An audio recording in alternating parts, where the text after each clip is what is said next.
Hello and welcome to this FPL Gameweek 21 team selection video with me, Holly Shand. In today's video, I'm going to be going through the transfer deal sheet for Gameweek 21, as well as looking ahead to my transfer plans, team selection and captaincy decision. Let's get into it. Starting off with forwards then, Ivan Toney is the most transferred in player this week and he's definitely on my buy list as well. He scored 3 goals from 8 shots since the restart, and only Erling Haaland and Harry Kane have scored more goals in this time. The thing to bear in mind is that the fixtures are really very good for Brentford, but the downside is we've got those FA charges in the background and he could pick up a suspension at any time. But I think given his current form, you have to go in and buy him, and then if a suspension comes, then you deal with that down the line. On the monitor list, I've got Fulham's Alexander Mitrovic. He's been a troll for FPL managers in recent games, but I do think he could still come good. He could have easily come out of the last 4 games with more than those 5 points if he'd converted those 2 penalties and not picked up the suspension. The fixtures are still okay for Fulham as well. He's a player capable of goals, so I think if you've got him, you give him one more chance. On the sell list is Liverpool's Darwin Núñez. He's been far too inconsistent in his finishing this season. Missed the last game with a knock. He could be back for the Chelsea game, but there's no guarantees that he's even in Jurgen Klopp's favoured starting 11 right now, with Gakpo in from the January transfer window. So for me, it's time to let go. Moving into midfield, and Martin Odegaard has to be on the buy list. Only Erling Haaland can match his 6 double-digit hauls this season, and he's been prolific since the break. He's got 2 goals and 3 assists. His underlying numbers are very good as well. He's had 12 shots on goal, created 13 chances for his teammates. This Arsenal team is built around Odegaard at the centre of it, and if you're tripling up on Arsenal assets, Odegaard has to be number 1 right now. On the monitor list is Brighton's Matoma, who's delivered 2 goals and 1 assist since the restart. He looks to be the go-to budget midfielder, but I think the reason we're not all lumping in on him right now is that Brighton could potentially have 2 blanks in the next 8 games, so that's something to be aware of. That's why he's on the monitor list for now. I think you wait, get through game week 21, see what the FA Cup results and then rearrangements and postponed fixtures mean for future game weeks before bringing him in.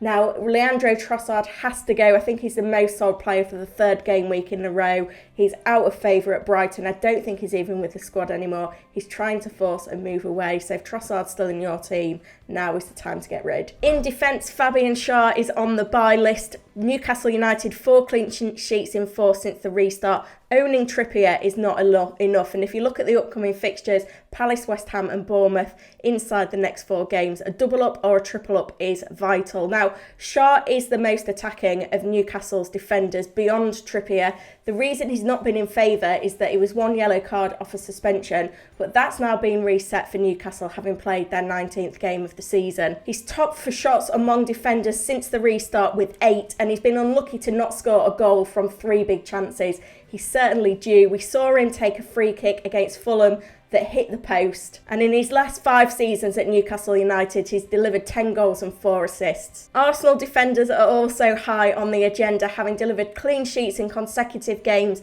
against Newcastle and Spurs. The only problem is you look at Gabriel and Saliba, they're both 1 yellow card off a suspension. That's reset after the Manchester United game. I think it's good to be invested in Arsenal's defence as one of your 3 Arsenal players. Gabriel is obviously the one with the most goal threat, but keep them on the monitor list for now. Bring him in for game week 22. It's Everton up next and then Arsenal double in game week 23. João Cancelo is the most sold defender ahead of game week 21, and rightly so, having played just 1 full game for Man City over this 4 game week period. He's delivered just 3 FPL points in this time. He's clearly out of favour with Pep Guardiola, and even if he was to win his place back, he's not been attacking enough this season, and we were kind of paying for the premium of knowing he was going to start every game. Now that's not the case. I think you need to move the funds elsewhere. Looking at my squad for game week 21, and I'm heading into this one with 1 free transfer and 0.2 million in the bank. The players that I'd really like to get into my squad are Odegaard and Toney, and I could sell Nketiah for Toney and upgrade Almiron to Odegaard, but I'm about 1.8 million off that at the moment, and given that I've only got 1 free transfer, it's not going to be the priority right now. It might be something that I'll look to do after game week 22, But my biggest piece of advice for game week 21 is try and roll the transfer if you can get a decent 11 out, because we've got an FA Cup weekend coming between game week 21 and game week 22. And beyond that, we will get a clearer picture of the upcoming blank game weeks. We may also get some fixture announcements for some small doubles coming in game week 22 and beyond as well. So for me, I think you need to hold the free transfer if you can, to give you more flexibility and information for down the line. When it comes to my team selection, then it's fairly straightforward this week. A bit of a choice in goal. Do you play Kepa away to Liverpool or Danny Ward at home to Brighton?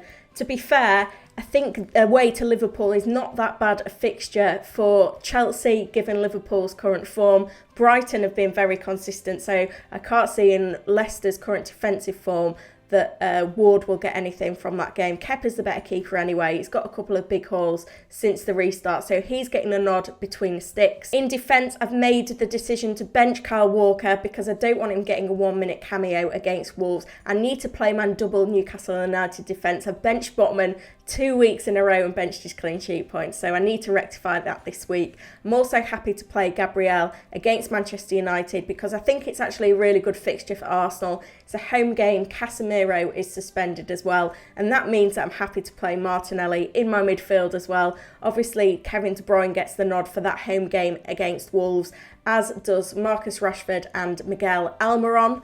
And then up front, we've got Nketiah, Harry Kane, who could have a record-breaking trip to Fulham, and Erling Haaland, who I'm going to give the armband to.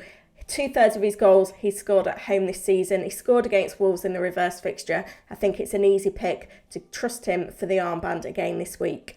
Now, I do try and answer all of your questions within 24 hours of the video going live, so drop those comments down below. Check out tomorrow's press conference live stream as well, which will be coming at 1 o'clock, and good luck for FPL Game Week 21.